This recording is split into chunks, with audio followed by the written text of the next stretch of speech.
montrer quelques-uns. Vous avez par exemple ici les cadres de Renaissance espagnole, les cadres de velours, les cadres toilés, les cadres dorés à la feuille de cuivre ou à la feuille d'or. Cette notion de cadre n'apparaît qu'avec les ingénieurs au moment du Front populaire. C'est ça. C'est ça. Un peu après. Peu après, c'est à ce moment-là.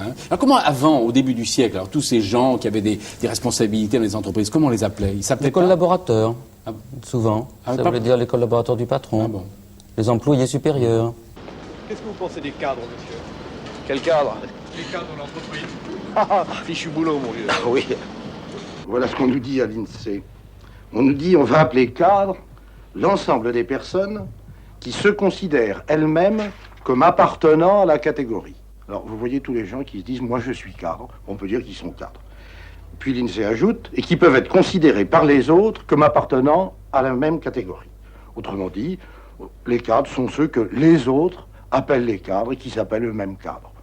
Eh bien, un cadre, à mon avis, est quelqu'un qui a eu une formation lui permettant de prendre des initiatives à l'intérieur de l'entreprise. Il est capable de remplir une mission dont les termes lui sont fixés d'une façon globale, sans qu'il soit nécessaire de lui donner tous les détails du travail. Il a des possibilités de prendre des initiatives à l'intérieur de son entreprise pour arriver au bout de cette mission. On lui fixe le but, non les moyens. Je propose ce costume pour cadre, 4 boutons croisés, plus 2, qui s'appelle le modèle Chopin. C'est d'abord un salarié. Il est fondamentalement proche de l'ensemble de ses camarades salariés.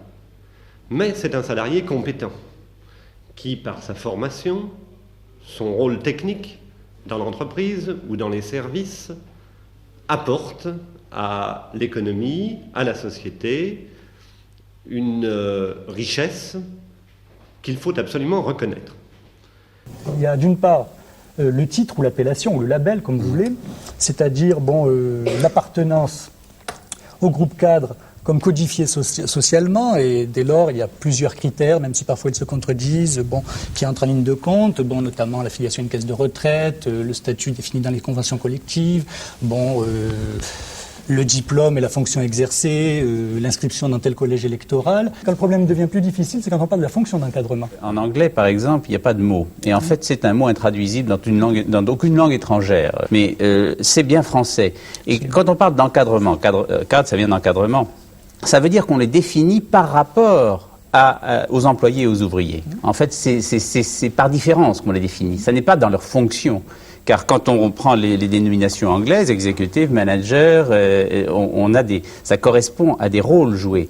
Mais là, on a du mal à définir cette catégorie parce le mot ne définit pas de rôle. C'est une espèce de sac. C'est quand même un groupe qui est très très fortement hétérogène et où passent des contradictions relativement lourdes. Il y a un écart très très grand entre la diversité énorme du groupe et la focalisation très très forte sur des représentations très très bien constituées. Autant le groupe est flou, autant la représentation est ferme. Le cadre, c'était quelqu'un qui avait du pouvoir. On disait de lui que c'était un petit patron. Lui, il se disait le double du patron. Et puis aujourd'hui, on va le licencier parce que quelque part, là-haut, dans les hautes sphères, comme il dira lui-même, dans un estage un peu mystérieux, derrière des portes qui ne franchit à peu près jamais, telle décision sera prise sur la politique générale de la maison. Et lui, ma foi, devant cette décision, il est aussi impuissant pour dire que n'importe quel autre salarié. Un cadre va devoir, dans les années qui viennent, s'adapter continuellement à l'évolution technologique et de plus en plus rapide, et dans tous les domaines, que ce soit en économie, en technique, en relations sociales, absolument dans tous les domaines. Et pour ce faire, il pourra utiliser les arcanes qui sont en train de se mettre en place au niveau de la formation permanente. En quelques années, beaucoup de choses ont changé pour les 4 millions de cadres français. Parce qu'il y a la crise économique, bien sûr, mais également parce que la société industrielle et la vie sociale ont beaucoup évolué, elles aussi. D'une époque où France Télécom était maître de son jeu, eh bien, on est passé en 20 ans à une époque où les maîtres du jeu, ils sont multiples, comme je l'ai dit, les clients, les actionnaires, les concurrents, le Parlement européen. Le monde de la performance, des cadres ultra flexibles, ultra réactifs et au final, ultra carbonisés. C'est le cadre, il est au forfait jour, donc il compte pas ses heures, il n'y a pas d'heures sup, il compte pas, on est théoriquement à 214 jours de travail annuel, mais en fait c'est 365 jours par an.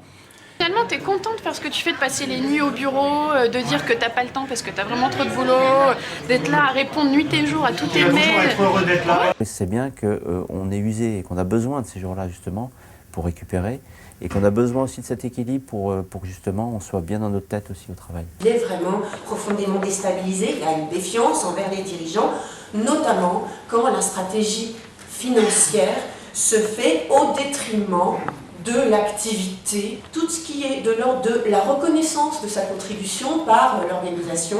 Là, on voit bien que c'est différemment déstabilisé suivant le contexte et suivant le profil du cadre. C'est typique de notre modernité, qui est d'arriver à mesurer à la fois la valeur des biens produits, la valeur du travail, mais également la valeur des hommes qui le font. Et quand on regarde un peu l'histoire de cette mesure, on voit qu'il y a quand même une très grosse difficulté à mesurer tout ça. Pour ce qui concerne plus spécifiquement l'évaluation, on peut dire que c'est un mot qui est vraiment apparu dans les années 80, dans les valises du néolibéralisme, aux côtés des mots contrat et projet. Donc l'évaluation est indispensable au travail, les systèmes d'évaluation actuels sont critiqués, mais ils se développent. Je dirais dans une société de type paternaliste, et on passe beaucoup plus dans une société aujourd'hui où on va avoir des objectifs déjà chiffrés, beaucoup plus clairs, beaucoup plus directs, à savoir des résultats à annoncer tous les trimestres et non plus tous les ans. Donc une pression évidemment beaucoup plus grande, beaucoup plus rapide. Et puis le choc plus grand évidemment, c'est les externalisations et les délocalisations. Donc on a assisté à une délocalisation plus grande des services internes. Fichu boulot mon vieux. Oui.